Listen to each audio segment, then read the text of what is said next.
إن الحمد لله نحمده ونستعينه ونستغفره ونعوذ بالله من شرور أنفسنا ومن سيئات أعمالنا من يهده الله فلا مضل له ومن يضلل فلا هادي له وأشهد أن لا إله إلا الله وحده لا شريك له وأشهد أن محمدا عبده ورسوله.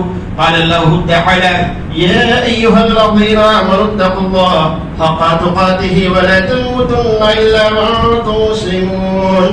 يا أيها الناس اتقوا ربكم الذي خلقكم من نفس واحدة وخلق منها زوجها وبث منهما رجالا كثيرا ونساء واتقوا الله الذي تساءلون به والأرحام إن الله كان عليكم رقيبا. يا أيها الذين آمنوا اتقوا الله وقولوا قولا سديدا يصلح لكم أعمالكم ويغفر لكم ذنوبكم ومن يطع الله ورسوله فقد فاز فوزا عظيما. أما بعد فإن أصدق الحديث كتاب الله وأحسن الهدي هدي محمد صلى الله عليه وسلم وشر الأمور محدثاتها وكل محدثة بدعة وكل بدعة ضلالة وكل ضلالة في النار. أعوذ بالله السميع العليم من الشيطان الرجيم. بسم الله الرحمن الرحيم. ولله على الناس حج البيت من استطاع إليه سبيلا ومن كفر فإن الله غني عن العالمين. وعن أبي هريرة رضي الله عنه قال: سمعت رسول الله صلى الله عليه وسلم: من حج فلم يرفث ولم يفسق رجع كيوم ولدته أمه. گرامی قدر معزز و مکرم حاضرین جمعہ، اسلامی بھائیوں، نوجوان ساتھیوں، اللہ تعالیٰ کی توفیق اور اس کے فضل و کرم سے آج کے خطبہ جمعہ میں حالات کو مد نظر رکھتے ہوئے جس عنوان کی روشنی میں میں چند باتیں آپ کی خدمت میں پیش کرنا چاہتا ہوں، وہ ہے حج کی فرضیت اور اس کی اہمیت و فضیلت۔ اسلامی سال کا 11واں مہینہ ذوالقعدہ ہماری اوپر سایہ فگن ہے، اور آج ماہ ذوالقعدہ کی 18ویں تاریخ ہے۔ یہ مہینہ اور اس سے پہلے کا مہینہ شوال جو بھی گزرا ہے، اور اس کے بعد کا مہینہ ذوالحجہ کی ابتدائی 10 دن، یہ حج کے مہینے۔ مطلب یہ کہ عمرہ سال میں کبھی بھی کیا جا سکتا ہے، اس کے لیے کوئی مہینہ کوئی دن مخصوص نہیں۔ البتہ رمضان میں عمرہ کا ثواب حج کے برابر ہے۔ یہ آپ نے یہ بیان فرمایا کہ رمضان میں عمرہ کا ثواب میرے ساتھ حج کرنے کے برابر ہے۔ اس کا مطلب یہ ہے کہ اجر و ثواب میں حج کے برابر ہے۔ اس کا یہ مطلب رمضان میں حج کیا تو اجر و ثواب کے اعتبار سے رمضان میں عمرہ کرنا نبی صلی اللہ علیہ وسلم کے ساتھ حج کرنے کے برابر ہے۔ تو عمرہ کا کوئی مہینہ مخصوص نہیں، لیکن حج مخصوص دنوں ہی میں کیا جا سکتا ہے۔ حج کا احرام حج کے مہینوں کے علاوہ باندھنا جائز نہیں۔ اور حج کے مہینے کیا ہے؟ اللہ نے فرمایا الحج اشہر معلومات، سورہ بقرہ سورہ نمبر 197 کی آیت میں اللہ نے فرمایا کہ حج کے مہینے مقرر ہے، وہ یہی ہے شوال، ذوالقعدہ اور ذوالحجہ کی ابتدائی 10 دن۔ تو اسی لیے حج کے مہینوں میں آپ نے دیکھا ہے اور سنا بھی ہوگا کہ جگہ جگہ حج تربیتی پروگرام کا انعقاد کیا جاتا ہے۔ کیوں؟ تاکہ اللہ کی پجاری، اللہ کے نیکوکار بندے جب جانی اور مالی قربانی دے کر مکہ المکرمہ پہنچے تو وہ دیکھا دیکھی سنی سنائی باتوں کے اوپر عمل نہ کریں، نہ بلکہ اعمال حج میں قدم قدم پر اللہ کے نبی صلی اللہ علیہ وسلم کی سنت اور اسوہ کو ملحوظ رکھ کر اعمال حج ادا کریں۔ لہذا جو عازمین حج ہیں ان کو اپنے وطن ہی سے اعمال حج سیکھ کر جانا چاہیے کہ تلبیہ کب سے کب تک پڑھنا ہے، خانہ کعبہ مکہ المکرمہ جانے کے بعد سب سے پہلے کیا کرنا ہے، طواف کس طرح کرنا ہے، صفا مروہ کی سعی کس طرح کرنا ہے، مینا میں کب سے کب تک رہنا ہے, مزدلفہ میں کب سے کب تک رہنا ہے, عرفہ میں کب سے کب تک رہنا ہے, کون سی نماز کب کس طرح پڑھنی ہے, یہ ساری چیزیں انہی ساری چیزوں سے آگاہی کے لیے حج کے مہینے میں جگہ جگہ حج تربیتی پروگرام کا انعقاد کیا جاتا ہے. لیکن افسوس کی بات ہے اس کے باوجود بعض حجاج کرام یا اکثر ایسے ہیں جو مسنون طریقہ کے مطابق اعمال حج ادا نہیں کر پاتے. اس کی ایک سب سے اہم وجہ یہ ہے کہ حج کرنے والوں میں اکثریت بیچارے جاہلوں کی ہوتی ہے. انہیں علماء کی صحیح رہنمائی حاصل نہیں ہوتی, یا علماء انہیں مسنون طریقہ سے اعمال حج نہیں بتاتے ہیں, جس کے وجہ سے ان بیچاروں کا حج صحیح نہیں ہو پاتا. یقیناً ایسے علماء جو قصداً عازمین حج کو مسنون طریقہ سے اعمال حج نہیں بتاتے ہیں, ایسے علماء اللہ کی لعنت کے مستحق بنتے ہیں. الحمدللہ بعض علماء ایسے بھی ہیں جو مسنون طریقہ سے عازمین حج کو حج کے اعمال بتاتے ہیں, حج کی طرف رہنمائی کرتے ہیں, تاکہ اللہ کے بندے جب اتنا لمبا سفر کر کے جانی مالی قربانی دے کر اللہ کے گھر کی زیارت کے لیے جائیں, مکہ المکرمہ جائیں, تو مسنون طریقہ سے اعمال حج ادا کر سکے, ان کی جانی مالی قربانی ضائع اور برباد نہ ہو. تو آئیے آج کے خطبہ جمعہ میں حج کی لغوی وضاحت کے بعد عنوان کی مناسبت سے جن اجزاء پر بیان ہوگا, گفتگو ہوگا, انہیں سماعت فرمائیں. نمبر 1 حج کی فرضیت, نمبر 2 حج کی اہمیت و فضیلت, نمبر 3 حج کے شرائط, نمبر 4 حج کی اقسام. اور انشاءاللہ آئندہ خطبہ جمعہ میں ہم حج کیسے کریں کے عنوان پر بیان ہوگا, گفتگو ہوگا. اور پھر اس کے بعد کے جمعہ میں قربانی کے احکام و مسائل کے تعلق سے تفصیلہ ہوگا, جو عید سے پہلے کا آخری جمعہ ہوگا انشاءاللہ تبارک و تعالی. تو حج کی لغوی وضاحت پہلے سماعت فرمائیں. حج یہ عربی کا لفظ ہے, اسی لیے موضوع کے مناسبت سے جو آیت و حدیث آپ نے سماعت فرمائی ہے, دونوں میں لفظ حج کا تذکرہ آیا. حج یہ باب حجہ یحجو سے مصدر, اس کے معنی ہے قصد و ارادہ کرنا, محترم مقام خانہ کعبہ کی زیارت کے لیے جانا. اور شریعت میں حج کو حج اس لیے کہا جاتا ہے کہ حاجی مکہ المکرمہ جانے کے بعد خانہ کعبہ کا طواف کرتا ہے, مینا میں ٹھہرتا ہے, مزدلفہ اور عرفہ میں قیام کرتا ہے. اسی مناسبت سے حج کو حج کہا جاتا ہے. حج کی فرضیت جمہور کے بقول 6 ہجری میں ہوئی, بقول 6 ہجری میں حج کی فرضیت ہوئی. اور علامہ ابن القیم نے لکھا ہے کہ 9 یا 10 ہجری میں حج کی فرضیت ہوئی. حج کی فرضیت کا تعلق صرف ایک آیت و حدیث سماعت فرمائے, اس کے بعد میں پھر میں اپنی بات کو آگے بڑھاؤں گا.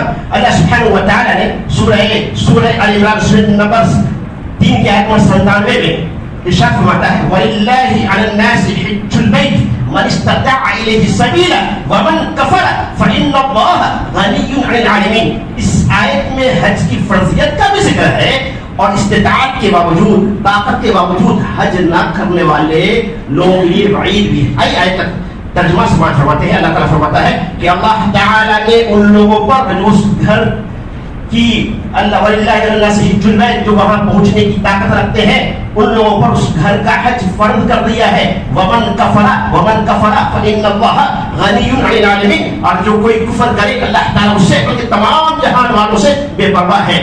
یعنی استطاعت کے باوجود حج نہ کرنے والے کو قرآن نے کفر سے تعبیر کیا ہے. یعنی کسی کو حج کا کسی کے اندر اللہ نے یہ طاقت دی ہے, مال و دولت دی ہے, پھر بھی وہ حج نہیں کرتے ہیں. اس سال نہیں, اس سال حج کریں گے. بیٹی کی شادی ہو جائے گی تب حج کے لیے جائیں گے, بیٹی کی شادی ہو جائے گی تب حج کریں گے, فلاں کالا بک جائے گا تب حج کریں گے, فلاں کام ہو جائے گا تب حج کریں گے. یہاں تک کہ وہ موت کے آغوش میں چلا جاتے ہیں یا صاحب فراش ہو جاتے ہیں, اور چاہنے کے باوجود حج ادا نہیں کر پاتے ہیں. اس لیے مسلم احمد کی حدیث میں اللہ کے نبی صلی اللہ علیہ وسلم نے فرمایا کہ وہ لوگ جن پر حج فرض ہے انہیں چاہیے کہ وہ اس فریضے کی ادائیگی میں جلدی کرے. اسے نہیں معلوم کل اسے کیا عذر پیش آ جائے. آئیے اس کے تعلق سے وعید آئی ہے, اسے ہم سماعت فرماتے ہیں. عمر بن خطاب رضی اللہ عنہ کہتے ہیں کہ اللہ کے نبی صلی اللہ علیہ وسلم نے ارشاد فرمایا کہ میں نے ارادہ کیا, خواہش کیا. آپ فرماتے ہیں میں نے خواہش کی کہ کچھ لوگوں کو شہر میں بھیجوں, مدینے کے شہر میں بھیجوں, وہ پتہ لگائے کہ وہ لوگ جن پر اللہ نے حج فرض کیا ہے جو طاقت رکھتے ہیں پھر بھی وہ حج نہیں کرتے ہیں، میں ان پر جزیہ مقرر کر دوں. اور علی بن ابی طالب کا یہ قول ہے، اثر ہے، صحابہ کے قول کو اثر کہتے ہیں، ان کا اثر ہے کہ وہ لوگ جو حج کرنے کی طاقت رکھتے ہیں پھر بھی حج نہیں کرتے، ان کے لیے سب برابر ہے، خواہ وہ یہودی ہو کر مرے یا نصرانی ہو کر. اللہ اکبر، کتنی بڑی وعید صحابی رسول نے اور اللہ کے نبی صلی اللہ علیہ وسلم نے بیان فرمائی. آئیے اس کی فضیلت کے طور سے جو معروف حدیث ہے اسے سماعت فرماتے ہیں. من حج للہ، اور بعض روایت میں من حج فلم يرفث ولم يفسق رجع كيوم ولدته امه، متفق علیہ.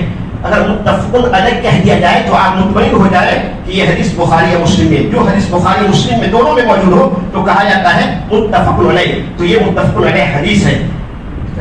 یا اس میں آپ نے فرمایا من حج للہ فلم يرفث، یرفث رفث سے ہے جس کے معنی ہے جمع کرنا، لیکن یہاں اس سے مراد فحش اور بیہودہ باتیں کرنا ہے. اور یفسق فسق سے ہے جس کے معنی ہے اللہ کی نافرمانی کرنا، لڑائی جھگڑا کرنا.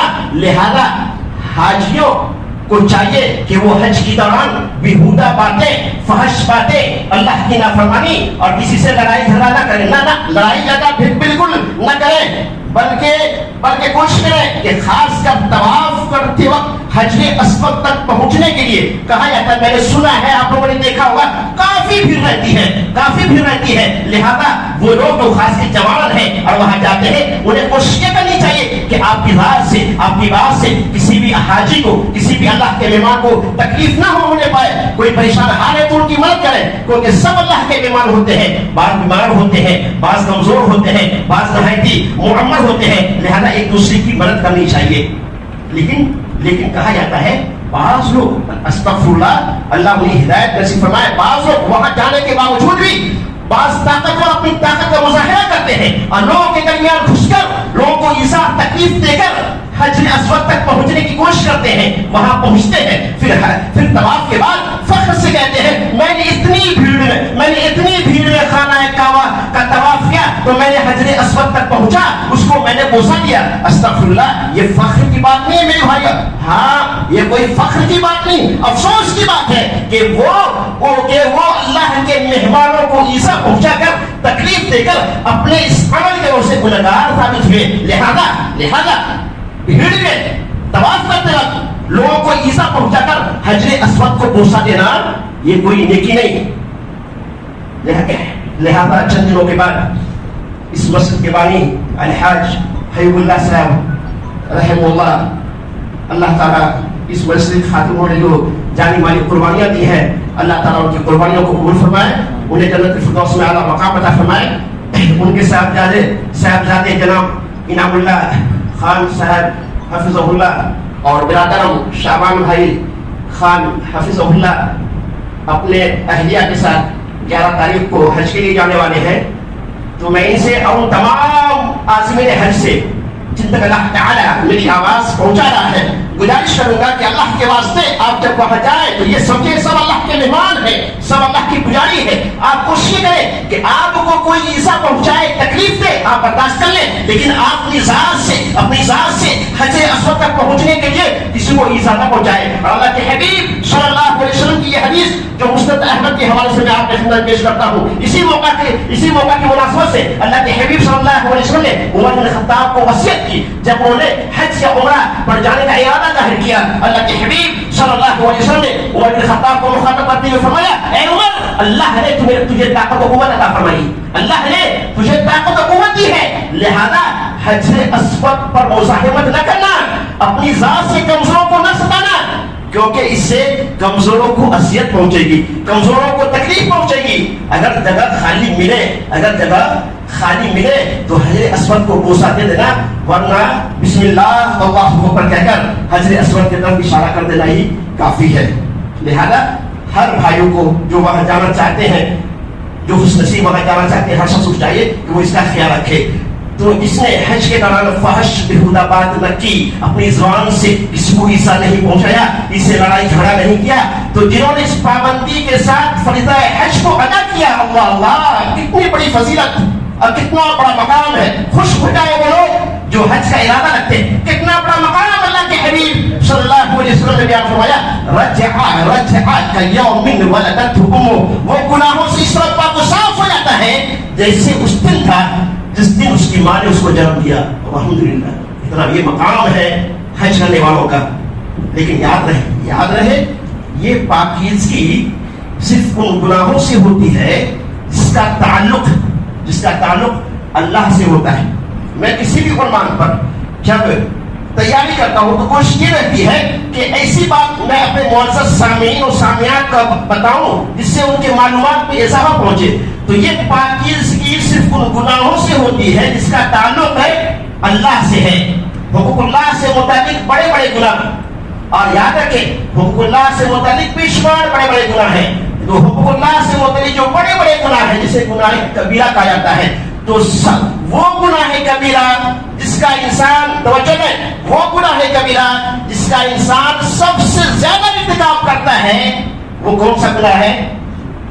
جھوٹ. جزاک اللہ خیر. وہ جھوٹ ہے. جھوٹ یہ ایسا ویسا گناہ نہیں کہ آپ حج کرنے گئے معاف ہو گیا, آپ نے نماز پڑھی معاف ہو گیا, آپ نے وضو کیا معاف ہو گیا. نہیں, بلکہ یہ چھوٹے چھوٹے جو گناہ ہے نا وہ نیکی کرنے سے معاف ہو جاتے ہیں. جھوٹ یہ بڑے گناہ ہیں. تو حقوق اللہ سے متعلق, تو جھوٹ سے بندہ جب تک توبہ نہیں کرے گا اللہ تعالیٰ معاف ہے وہ لوگ نہیں کرے گا. تو حقوق اللہ سے متعلق بڑے بڑے گناہ اور حقوق العباد سے متعلق کوتاہیاں خالص توبہ ادائیگی حقوق کے بغیر معاف نہیں ہوگے. لہذا عازمین جو حج ہیں, جو حج پہ جانے چاہتے ہیں, ان سے گزارش ہے کہ اگر آپ کی ذات سے بات سے کسی بھائی کو ایسا پہنچی ہو تو آپ ان سے معافی کی درخواست کریں. اگر کسی کا آپ پر قرض ہو تو قرض کی ادائیگی کر دیں, یا نہیں تو آپ ان سے کہیں کہ بھائی حج سے واپسی کے بعد میں آپ کا قرض ادا کر دوں گا, جو کہ اللہ کے نبی صلی اللہ علیہ وسلم نے بیان فرمایا. آپ سن چکے ہوں گے, بہت مشہور و معروف حدیث ہے کہ جو اللہ کے راستے میں شہید ہوتے ہیں ان کے سارے غلطیاں اللہ تعالیٰ معاف کر دیتا ہے, لیکن قرض معاف نہیں ہوتا. اللہ کے نبی صلی اللہ علیہ وسلم بیان فرماتے ہیں نفس المؤمن معلقۃ بدینہ حتی یقضى علیہ, آدمی کی جان قرض کے عوض لٹکی رہتی ہے یہاں تک کہ اس پہچان یہ ہے کہ حج سے واپسی کے بعد حج کر کے آگے جب لوٹے تو اس کی زندگی میں تبدیلی آ جائے, اس کی زندگی حج سے پہلے کی زندگی سے بہتر ہو جائے. اس طرح کے گناہوں کا وہ نیکیوں کا خوگر اور گناہوں سے وہ دور ہو جائے, گناہوں سے نفرت ہو جائے. اسی حج کو حج سے مبرور کہا جاتا ہے. یعنی حج سے واپسی کے بعد جس کے زندگی میں تبدیلی آ جائے, جس کی زندگی پہلے کی زندگی سے بہتر ہو جائے, اس لیے کہ وہ اس طرح کے وہ گناہ وہ نیکیوں کا خوگر ہو جائے, تو اس حج کو حج مبرور کہا جاتا ہے. اسی طرح حج کی ایک فضیلت یہ ہے کہ حجاج کرام اللہ کے مہمان ہوتے ہیں. مسند ترغیب و ترہیب کی حدیث ہے, اس کو شیخ ناصرالدین البانی نے صحیح قرار دیا ہے کہ اللہ کے راستے میں جہاد کرنے والے, حج کرنے والے, عمرہ کرنے والے, یہ سب اللہ کے مہمان ہوتے ہیں. اللہ تعالیٰ نے انہیں بلایا تو یہ چلے آئے. تو ہمارے یہاں جب کوئی مہمان آتا ہے تو ہم کو کتنی خوشی ہوتی ہے.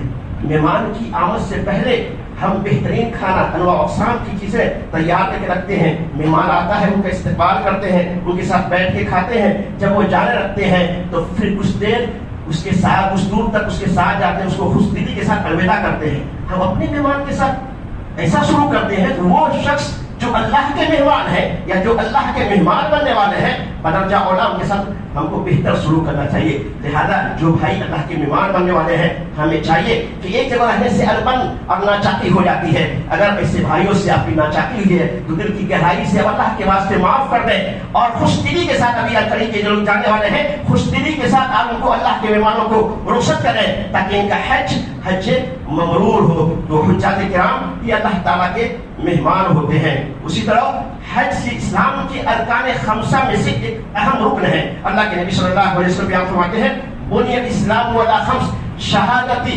اللہ الہ الا اللہ وان محمد رسول اللہ واقام الصلاۃ وایتاء الزکاۃ وحج البیت وصوم رمضان. یہ بھی صحیح متفق علیہ حدیث ہے.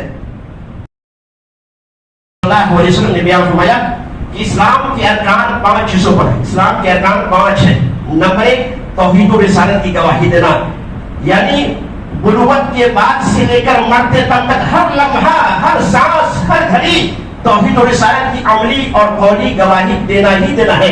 اسی بنیاد پر اللہ کے حبیب نے فرمایا من کان آخر کلامہ لا الہ الا اللہ دخل الجنہ. صحیح بخاری کی روایت ہے جس کی آخری گفتگو آخری بات لا الہ الا اللہ ہوگی وہ جنت میں داخل ہوگا. یعنی کوئی آدمی دنیا سے رخصت ہونے والا ہے, انہیں چاہیے کہ لا الہ الا اللہ لا الہ الا اللہ لا الہ الا اللہ پڑھتا رہے, اور اسی حالت میں اگر وہ خوش نصیب کی وفات ہو جاتی ہے تو وہ جنت میں جائے گا. دوسرا ہے 5 وقت کی نماز پڑھنا. رمضان ہو یا غیر رمضان 5 وقت کی نماز پڑھنا ہی پڑھنا ہے. لیکن آپ دیکھتے ہیں کہ جیسے رمضان کا چاند نکلتا ہے مسجدیں آباد ہو جاتی ہے. الحمدللہ ظہر بعد خاص کے عصر بعد مسجد تلاوت قرآن سے اذکار سے گونجتی رہتی ہے. لیکن جب عید کا چاند نکلتا ہے شیطان کا دوبل سے آزاد ہوتا ہے. سب سے پہلے وہ مسلمانوں کو نماز سے روکتا ہے, کیونکہ شیطان جانتا ہے کہ جب یہ نماز سے رک جائیں گے تو دیگر نیکیاں جس کا یہ خوگر تھا وہ ساری نیکیاں خود بخود چھوٹ جائے گی. اور ایسا ہوتا بھی ہے کہ عید کے دن سارے لوگ نماز پڑھتے ہیں. عید کی نماز کے چند گھنٹے کے بعد ظہر کی اذان ہوتی ہے, مؤذن کہتا ہے اللہ اکبر اللہ اکبر. یہی اذان رمضان میں ہوتی تھی.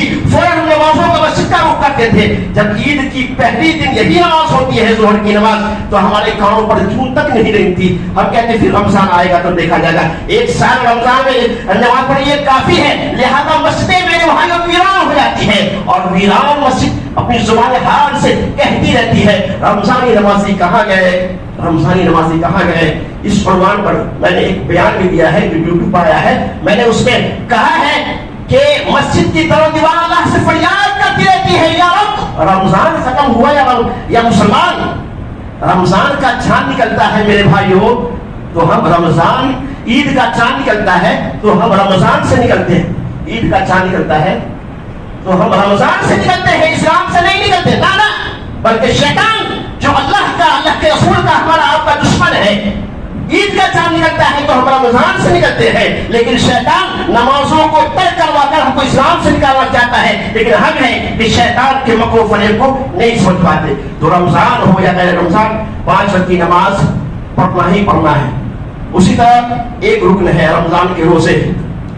رمضان میں 1 مہینہ کا رکھنا ہی رکھنا ہے. اس کے علاوہ جو دیگر روزے ہیں, نفلی روزے ہیں, شوال کے روزے, عاشورہ کے روزے وغیرہ یہ آپ رکھیں یا نہ رکھیں. اسی طرح ایک رکن ہے زکات. سال میں 1 مرتبہ زکات دینا ہی دینا ہے. سال میں 1 مرتبہ زکات صاحب نصاب, مالک نصاب کو دینا ہی دینا ہے. لیکن اب سوال یہ پیدا ہوتا ہے کہ زکات نکالے کر, زکات ادا کرے کر. کیا رمضان میں, آپ تو شاید یہی سمجھتے ہوں گے کہ رمضان ہی میں زکات نکالنا ضروری ہے, اور شاید یہ بات آپ کے ذہن میں اس لیے ہوگی کہ عام طور پر ہمارے یہاں کی مسجد میں رمضان میں, کیونکہ اس ٹاپک پہ رمضان ہی میں خطاب ہوتا ہے, رمضان میں چندہ دینے والے خطیب خطبہ دیتے ہیں, ان کے پاس اتنا وقت نہیں رہتا کہ وہ کتابوں کا مطالعہ کرے اور اندر کی بات بتائے. لہذا جس عنوان پر ان کا مطالعہ رہتا ہے, تیاری رہتی ہے, جہاں بھی رمضان میں ان کو موقع ملتا ہے اسی عنوان پر وہ تبصرہ کرتے ہیں, خطاب کرتے ہیں. اس لیے یہ باتیں ہم کو نہیں معلوم ہے. لیکن یہ میرا چیلنج ہے کہ کوئی بھی شخص یہ نہیں دعویٰ کر سکتا ہے, قرآن میں حدیث کسی بھی حدیث میں یہ نہیں بتا سکتا ہے کہ زکات رمضان ہی میں نکالنا ہے.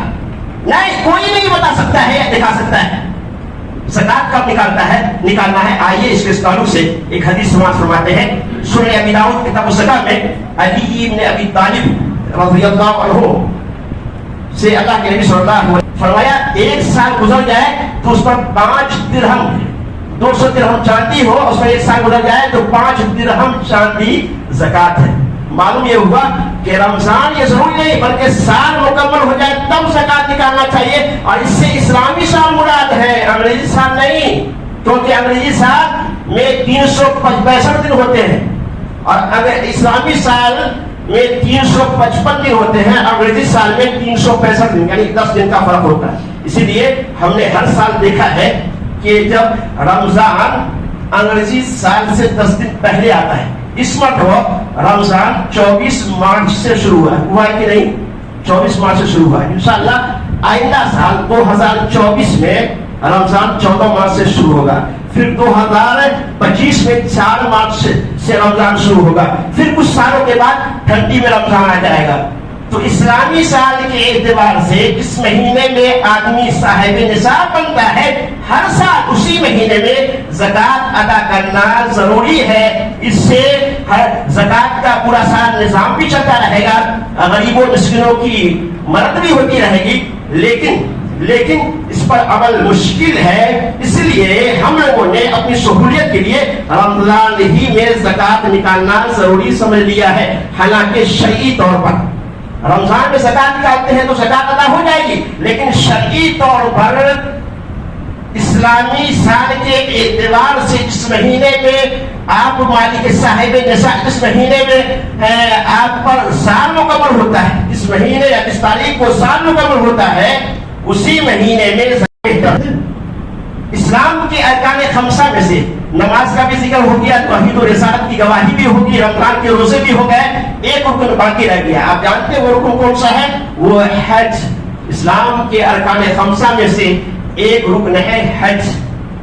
حج بھی ہر صاحب استطاعت کے لیے زندگی میں ایک مرتبہ ادا کرنا ہی کرنا ہے۔ اگر کوئی شخص ادا نہیں کرتا ہے استطاعت کے باوجود اور وفات ہو جاتی ہے، اگر اس کے طرف سے اس کی اولاد حج کر لیتی ہے، تو پھر بھی وہ اللہ کے پکڑ سے وہ نہیں بچ سکتے ہیں، اللہ تعالیٰ اسے مواخذہ کرے گا۔ اس لیے پھر میں گزارش کروں گا کہ وہ بھائی جن کو اللہ تعالیٰ نے مال و دولت عطا کی ہے، انہیں چاہیے کہ وہ اس فریضے کی ادائیگی میں جلدی کریں۔ حج کی فضیلتوں میں سے ایک فضیلت یہ ہے کہ حج گناہوں کو مٹا دیتا ہے۔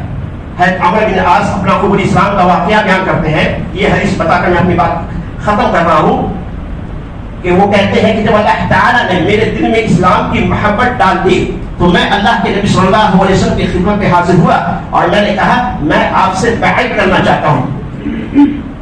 وہ کہتے ہیں کہ جب آپ نے ہاتھ آگے بڑھایا تو میں نے اپنے ہاتھ کو پیچھے کھینچ لی۔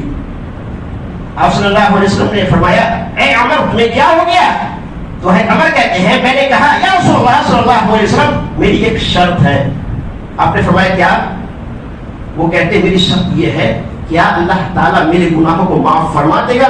صحیح مسلم کی روایت ہے۔ تو اس موقع سے آپ نے فرمایا اما علمت عمر کیا تو جانتے نہیں ہو اما علمت ان الاسلام یہدم ما کان قبلہ، بے شک اسلام سابقہ گناہ کو ختم کر دیتا ہے، وان الحج ہجرت تہدم ما کان قبلہ، ہجرت پہلے کے سارے گناہوں کو مٹا دیتی ہے، وان الحج یہدم ما کان قبلہ، اور حج پچھلے تمام گناہوں کو مٹا دیتا ہے۔ تو حج کی یہ فضیلت ہے کہ جب بندہ حج کرتا ہے اور حج کے جو طریقے ہیں دوران حج اس نے فحش بیہودہ بات اللہ کی نافرمانی معصیت کا کوئی کام نہیں کیا تو اللہ تعالیٰ پچھلے سارے گناہوں کو بخش دیتا ہے، معاف کر دیتا ہے۔ اسی طرح حج کی فضیلت میں سے ایک فضیلت یہ ہے کہ سفر حج کے دوران کسی بھائی کی وفات ہو گئی، کسی بہن کی وفات ہو گئی تو قیامت تک اس کے لیے حج عمرہ کا اجر و ثواب لکھا جاتا ہے۔ اللہ سبحانہ و تعالیٰ